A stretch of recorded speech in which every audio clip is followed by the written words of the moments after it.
Hi everyone. तो आज के हमारे टॉपिक का नाम है टेबल्स इन HTML। कि हम टेबल्स कैसे क्रिएट कर सकते हैं एक HTML के अंदर, एक HTML कोड के अंदर हमारे, तो वो हम स्टडी करने वाले हैं। तो सबसे पहले हम हमारे विकिपीडिया पेज के अंदर चलते हैं जिसपे हम अब ऑलरेडी काम कर रहे हैं। We are not going to create the same table, but मैं आपको सिर्फ एक एग्जाम्पल दिखाने वाली हूँ। सी, यहाँ पे हमारे पास एक टेबल क्रिएट है, year, title, role, notes, reference. वैसे तो आजकल आप बहुत कम वेबसाइट्स ऐसी देखोगे जिसमें इस तरीके की कोई टेबल आपको मिले। ऑलरेडी जो डाटा होता है वो किसी अलग अलग फॉर्मेट में ही आपको मिलेगा, बट स्टिल ये पार्ट है HTML का और बहुत इजी भी है, तो हमें इसे सीखना चाहिए और ये हमें इसका आइडिया भी होना चाहिए। तो चलो अब हम स्टार्ट करते हैं। सबसे पहले ये देखो, सबसे अगर हमें कोई भी चीज क्रिएट करनी है, कोई भी टैग क्रिएट करना है, तो हम पहले टेबल टैग का यूज करते हैं। चलो एक काम करते हैं, हम डायरेक्टली VS कोड में ही चलते हैं और वहीं पे मैं आप लोगों को दिखाती हूँ। मैं index2.html पे करूंगी। याद है हम लोगों ने एक फाइल क्रिएट करी थी index.html, अब फिर मैंने दूसरी फाइल क्रिएट की थी जिसका नाम था index2.html।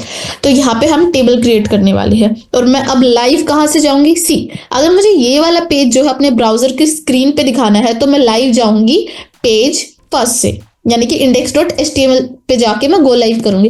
लेकिन अगर मुझे index2.html वाला पेज ब्राउजर पे दिखाना है तो मैं क्या क्लिक करूंगी, index2.html में जाके मैं गो लाइव पे क्लिक करूंगी। तो अब मैं यहाँ पे गो लाइव पे क्लिक करूंगी और यहाँ पे मैं पहुंच गई। अभी ये मेरा पेज पूरा का पूरा ब्लैंक है और टाइटल में मैं यहाँ पे दे देती हूँ HTML टेबल्स। अब यहाँ पे देखो हमारे जो टैब था उसका नाम हो गया चेंज। ठीक है, अब हम क्या करेंगे, हम टेबल्स क्रिएट करना स्टार्ट करते हैं। तो सबसे पहले हम यूज करते हैं एक टेबल टैग। तो क्या अभी हमारे पास टेबल है? नहीं। तो अब टेबल क्रिएट करते हैं। तो टेबल क्रिएट करने के लिए मैं आप लोगों को सबसे पहले यहाँ पे एक एग्जांपल दिखाती हूँ। यहाँ पे हमारे पास क्या होती है, टेबल्स पे रोज होती है और कॉलम्स होते हैं। अगर किसी को कोई भी कंफ्यूजन, मैं एक बार यहाँ पे आके भी दिखाती हूँ। ये हमारी एक्सेल शीट है, गूगल शीट्स जिसको हम बोलते हैं। ये वाला जो पार्ट होता है इस तरीके से जो चलता है वो क्या होता है, हमारी रोज होती है। आई होप ये वाली चीजें मेरी क्या है, ये मेरी रोज है और इस तरीके से जो ये पार्ट है ये है मेरी कॉलम्स। तो रोज जो होती है वो मेरी हॉरिजॉन्टल होती है, कॉलम्स मेरे ऑब्वियस बात है वो वर्टिकल है। आई होप इतना आप लोगों ने मैथ्स में सीखा ही होगा। तो अब इन रोज को और इन कॉलम्स को बनाने के लिए हमारे पास अलग अलग टैग्स होते हैं HTML के अंदर। तो सबसे पहला जो टैग होगा वो है हमारा TR टैग, एक TD टैग और एक TS टैग। अब TS टैग TD टैग क्या है वो समझाती हूँ मैं। फॉर एग्जांपल हम यहाँ पे एक छोटी सी टेबल क्रिएट करने वाले हैं। तो हम सबसे पहले लिखेंगे सीरियल नंबर, या फिर हम यहाँ पे लिख देते हैं roll number, name and marks. अब इस कॉलम के अंदर या किस रो के अंदर मेरा क्या डाटा जाएगा मुझे इस हेडिंग से पता चलेगा, राइट। तो इस हेडिंग को हम थोड़ा सा बोल्ड भी कर देते हैं। अब मैं यहाँ पे रोल नंबर डालती हूँ 1, नेम में डाल देती हूँ अक्षी, मार्क्स में डाल देती हूँ 20। अब है रोल नंबर 2, नाम में डाल देती हूँ रीटा और इसके मार्क्स हम दे देते हैं 19। रोल नंबर 3 में डालती हूँ, यहाँ पे मैंने नाम डाल दिया शुभम, इसके नाम में मार्क्स मैंने रख दिए 70। तो अब यहाँ पे क्या हो रहा है, इस हेडर की वजह से मुझे पता लग रहा है कि मुझे किस चीज के अंदर कौन सा डाटा डालना है, किस रो के अंदर मेरा क्या डाटा जाएगा। ठीक है, तो अब इसी तरीके से हम एक सेम टेबल हमारे HTML में क्रिएट करने वाले हैं। तो बेसिकली हमें क्या क्या चाहिए, हेडर चाहिए, कॉलम चाहिए, या फिर हमें बेसिकली रो का नाम चाहिए कि इस रो में इसी का डाटा आएगा। अच्छा, अब फॉर एग्जांपल अगर यहाँ पे एक और नाम होता पेरेंट नहीं, तो यहाँ पे मैं अक्षी के ही पेरेंट का नाम लिखती, राइट। तो मुझे यहाँ पे बेसिकली क्या करना है, रोज क्रिएट करनी है और उसके अंदर सेम डाटा डालना है जो मेरे C वाले कॉलम से रिलेटेड हो। अब यहाँ पे मैं रीटा के पेरेंट्स का नाम नहीं लिख सकती। ये बात मैंने क्यों बोली, अभी इसको कोड में समझते हैं। ठीक है, यहाँ पे मैं आई। तो सबसे पहले हमें एक रो क्रिएट करनी है। तो रो क्रिएट करने के लिए हम एक टैग को यूज करते हैं जिसका नाम है हमारा TR टैग। अब TR टैग के अंदर पहली रो के अंदर हमें क्या चाहिए, हमारे हेडर्स चाहिए, राइट। तो हेडर्स मैंने क्रिएट करे th। अब एक हेडर, दो हेडर, तीन हेडर हम रखते हैं। पहले हेडर का नाम हम रखेंगे सीरियल या फिर रोल नंबर था, राइट, रोल नंबर। अगला मेरा हेडर है वो क्या होगा, नेम, और अगला मेरा हेडर क्या होगा, मार्क्स। मेरी फर्स्ट रो कंप्लीट। अगली रो में मुझे क्या डालना है, मुझे चाहिए रोल नंबर, अक्षी और 20। तो अब मुझे इसके अंदर डाटा पुट करना है। ये रो हमने क्रिएट कर दी, पहली रो हमने जब क्रिएट करी थी उसमें हमें चाहिए था हेडर्स, इस रो में चाहिए हमें डाटा। तो टीडी टैग का हम यूज करते हैं। टीडी का मतलब होता है टेबल डाटा। तो पहला क्या आना चाहिए मेरा, टीडी 1 आना चाहिए। नेक्स्ट टीडी मेरा क्या आएगा, बताओ, चलो स्क्रीन पे देखते हैं फिर डिसाइड करते हैं। मैं यहां पे आई, रोल नंबर, नेम और मार्क्स। तो अब यहाँ पे 1 आया है, तो अगला डेटा मेरा यहाँ पे जाएगा या यहाँ पे, या तो 1 के नीचे जाएगा या फिर नेम में जाएगा। वैसे तो I hope you all are very intelligent और आपको समझ आ गया होगा कि मैंने क्या कर रही हूँ और वो डाटा कहाँ पे जाएगा, बट लेट्स ट्राई। मैं यहाँ पे 2 लिख के देखती हूँ। बेसिकली 2 मेरा कहाँ गया है, नेम के नीचे गया है। तो मुझे अब यहाँ पे नेम का 2 की जगह क्या रखना चाहिए, एक्चुअल में अक्षी रखना चाहिए। तो यहाँ पे मैं रखूंगी अक्षी। और अब आप लोग भी बेसिकली समझ चुके होंगे कि अब यहाँ पे मुझे क्या रखना है, ये अक्षी के मार्क्स रखने हैं। अच्छा, इसमें हम क्या करते हैं, अभी फिलहाल मैं इसी को 2-3 बार कॉपी कर देती हूँ, 2 3। अभी मैं अक्षी की जगह हमने रीटा नाम लिया था और नाम लिया था शुभम। रीटा के मार्क्स हमने 19 रखे थे, शुभम के मार्क्स हमने 17 रखे थे। शुभम का रोल नंबर है 3, रीटा का रोल नंबर है 2। ये देखो मेरे पास डाटा आ गया। अभी इसमें एक जो टैग है वो और होता है, वो होता है मेरा कैप्शन टैग। अब कैप्शन आप ऑलरेडी काफी बार सुन चुके होंगे जब हम इंस्टाग्राम के बारे में बात करते हैं। तो ये भी कुछ सिमिलर टाइप ऑफ कैप्शन ही है, जिसमें हम बता रहे होते हैं कि ये टेबल किस बारे में है, स्टूडेंट मार्क्स। बट आप लोग बोलोगे कि यहाँ पे तो बॉर्डर्स है ही नहीं, हमें पता ही नहीं लग रहा कि कहाँ पे क्या चीज खत्म हो रही है, कहाँ पे क्या चीज खत्म शुरू हो रही है। देखो यहाँ पे भी हमारे पास कुछ बॉर्डर्स है, राइट। तो ये जो बॉर्डर का डालने का काम होता है हम बेसिकली CSS में करते हैं। अभी मैं आप लोगों को सिखाने के लिए एक बॉर्डर डाल देती हूँ, बट ये जो तरीका है बॉर्डर डालने का ये बिल्कुल गलत है। आप लोगों को कभी भी इसे यूज नहीं करना चाहिए, ठीक है। बॉर्डर ब्लैक जैसे मैंने डाला, मेरे पास बॉर्डर्स आ गए, बट ये तरीका बिल्कुल गलत है। अभी सिखाने के लिए सिर्फ मैंने डाला है, और टेबल के बॉर्डर जो है हम CSS में ही देते हैं। तो इस तरीके से मैंने एक टेबल छोटी सी क्रिएट कर ली। अच्छा, अब हम हमारी PPT के पास वापस चलते हैं। मैं यहाँ पे आ गई सिमेंटिक टैग में। हमारा नेक्स्ट टॉपिक है सिमेंटिक्स इन टेबल। सिमेंटिक्स का क्या मतलब था, सिमेंटिक टैग्स क्या होते थे, वो टैग्स जिनके नाम से हमें पता चल सके कि वो क्यों यूज होते हैं। तो टी हेड, टी बॉडी और टी फुट। नाम से समझ आ रहा है, थोड़ा सा समझा देती हूँ।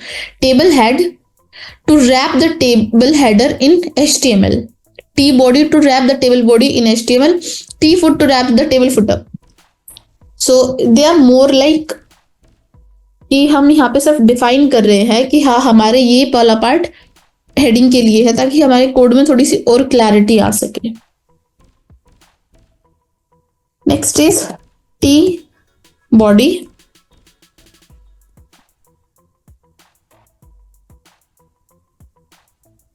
जिसको मैं यहां पे डालूंगी, ठीक है। और एक है हमारा T foot. T foot basically किस चीज के लिए यूज होता है, फॉर एग्जाम्पल हम यहाँ पे मार्क्स का सम कर रहे होते हैं, तो इन दो टेबल्स को हम कंबाइन करके मर्ज करके मैं यहाँ पे लिख सकती थी सम, और यहाँ पे हम इन मार्क्स का सम कर रहे होते, या फिर इस पूरे क्लास की मार्क्स का एवरेज जब हम निकालते तो यहाँ पे एवरेज निकलता। तो ये बेसिकली काइंड ऑफ एक फुटर हो गया, जिसमें हम सारी डिटेल्स एक टेबल की लिख रहे हैं। बट अभी हमारे पास कोई फुटर नहीं है, तो इसकी हमें नीड भी नहीं है। तो this was about semantics in table. Next topic जो है हमारा वो भी टेबल से ही रिलेटेड है। ये देखो मैंने एग्जाम्पल के लिए एक टेबल रखी है, हमारा जो नेक्स्ट टॉपिक है उसका नाम है row span and column span. यहाँ पे आप इस टेबल को ध्यान से देखो। इस टेबल के अंदर क्या है, state of health, fasting value, after eating. ये देखो, ये नॉर्मल कॉलम्स और रोज तो है ही नहीं। यहाँ पे ये फास्टिंग वैल्यू जो है मिनिमम और मैक्सिमम 2 कॉलम का स्पेस कवर कर रहा है, और स्टेट ऑफ हेल्थ क्या कर रहा है, 2 रो का स्पेस मेरा कवर कर रहा है। यहाँ पे मैं समझाती हूँ। यहाँ पे हम ड्रॉ कर लेते हैं थोड़ा सा।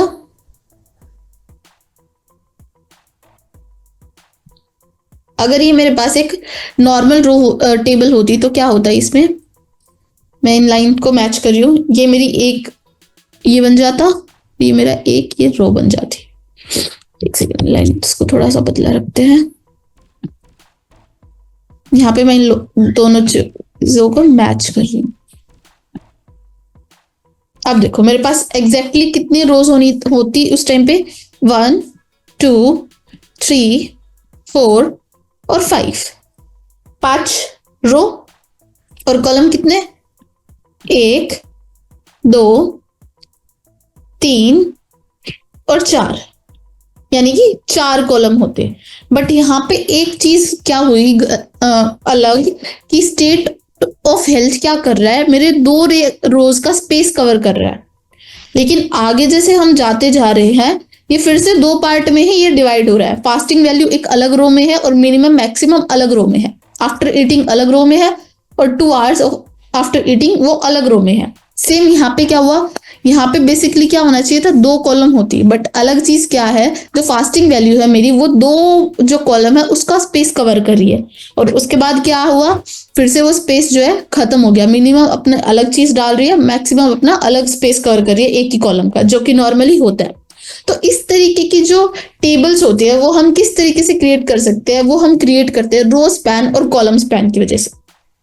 चलो ट्राई करते हैं क्या कर सकते हैं हम। यहाँ पे मैं फिलहाल के लिए इस टेबल को पूरा का पूरा कमेंट कर रही हूं। ये करा मैंने इसे कमेंट, और नेक्स्ट पे आई टेबल में। ठीक है, टेबल के अंदर मेरे क्या है, हम सबसे पहले क्या रखते हैं, टी हेड। टी हेड के अंदर मेरी क्या क्या चीजें आती है, सबसे पहले मेरा आएगा टेबल हेडर। और कितने हेडर्स मुझे चाहिए, 1st, 2nd, 3rd, 4th, 5th, 6th। हम इनको 6 ना काउंट करके हम क्या काउंट करते हैं, एक काम करते हैं हम लोग, क्या चीज करते हैं, हम सबसे पहले से फर्स्ट रो क्रिएट करिए, राइट। तो हम सबसे पहले से फर्स्ट रो के लिए काउंट करेंगे, 1 2 3 हेड मुझे चाहिए फर्स्ट रो में। तो अभी हमने यहाँ पे क्या क्रिएट करा है, एक सेकेंड, रोज मैं डालती हूँ। ये हमने एक रो क्रिएट कर दी, और एक रो के अंदर हमारे पास कितने हेड है, 3, 1 2 और 3, राइट। तो 1 2 3 हमारे पास हेड्स हैं।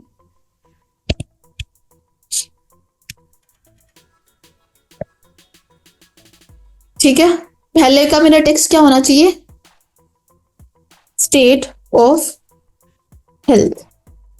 नेक्स्ट क्या आना चाहिए मेरा, फास्टिंग वैल्यू, फास्टिंग वैल्यू। और नेक्स्ट मेरा क्या आना चाहिए इसके बाद, आफ्टर ईटिंग, राइट। अब इसमें हम क्या करेंगे, मेरा स्टेट ऑफ हेल्थ है वो कितनी रोज का स्पेस कवर कर रहा है। ये मेरा स्टेट ऑफ हेल्थ जो था, इसने फर्स्ट रो का स्पेस किया 1 और 1, 1 + 1 कितना हुआ मेरा, 2 हुआ। तो मैं यहां इसके आगे क्या लिख दूंगी, रो स्पैन 2। अब सेम वे मेरा फास्टिंग वैल्यू कितने कॉलम्स का स्पेस कवर कर रहा है, 1 + 1, यानी कि कितना हुआ, 2। तो मैं यहां पे क्या लिख दूंगी, कॉल स्पैन 2। अब डिफरेंस अभी समझ नहीं आएगा, डिफरेंस समझ आएगा जब हम नेक्स्ट रो हमारी क्रिएट करेंगे। अब आया हमारा नेक्स्ट। अब यहाँ पे तो हमें कोई हेडिंग देनी नहीं है, हमें हेडिंग सिर्फ मिनिमम, मैक्सिमम और 2 आवर्स आफ्टर ईटिंग देनी है। तो हमारी कितने हेड्स है, 1 2 3। तो यहाँ पे मैं क्या लिखूंगी, TH, 3 TH मैंने क्रिएट कर दिए। पहला है मेरा मैक्सिमम, नेक्स्ट इज मेरा मिनिमम, और उसके आगे का मेरा हेड क्या है, 2 hours after eating.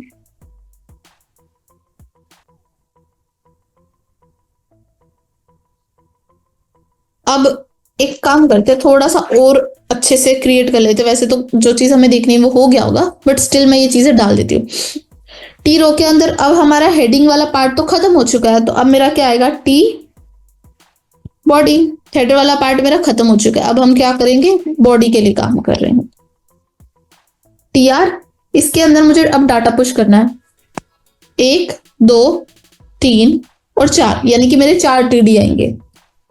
TD healthy 70 100, healthy H capital 70,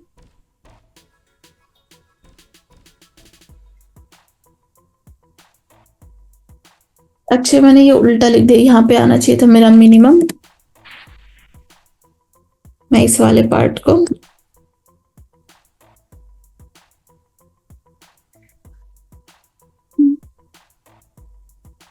ठीक है, ये मेरा नीचे आ गया। नीचे में मैंने कैसे किया, मैक में आप क्या प्रेस करोगे, ऑप्शन और अप एरो या डाउन एरो। अगर ऊपर लेके जाना है आपको विंडोज के लिए एक बार चेक करना पड़ेगा कि विंडोज में क्या कमांड डलती है। अब टीआर में मेरा क्या हुआ है, हेल्दी 70 100 आ गया। अब नेक्स्ट चीज क्या जाएगी मेरी, लेस देन 140, तो यहां पे हम डालते हैं लेस देन 140। अब चेक करते हैं हमारी स्क्रीन पे, ये देखो अभी भी बॉर्डर्स की वजह से समझ नहीं आ रहा, तो मैं यहाँ पे क्या करूंगी, बॉर्डर ब्लैक। ये देखो फास्टिंग वैल्यू ने कितनी रोज कवर करी, 2। कितने कॉलम कवर करे, 2। और स्टेट ऑफ हेल्थ ने कितने करे, 2 रो कवर करी। किस वजह से ये हो पाया, इस रो स्पैन और कॉल स्पैन की वजह से। सो आई होप आपको अब रो स्पैन और कॉल स्पैन क्यों यूज होता है वो समझ आया होगा। और यहाँ पे आफ्टर ईटिंग और बाकी के डाटा पे कोई फर्क नहीं पड़ेगा। मैं यहाँ पे इसी डाटा को कॉपी करके दिखा देती हूँ, सी, और हमारी एग्जैक्ट सेम जो है टेबल क्रिएट हो गई। अब आप बोलोगे इसमें सिंगल बॉर्डर है, हमारे पास डबल बॉर्डर क्यों आ रहा है। So as I already told you, table के जो बॉर्डर्स होते हैं वो हमारे सीएसएस का पार्ट होता है, ना कि एचटीएमएल का। अभी मैंने सिर्फ एग्जांपल के लिए, जो कि गलत तरीके से मैंने बॉर्डर्स दिए, सिर्फ क्रिएट करके दिखाया है, ठीक है।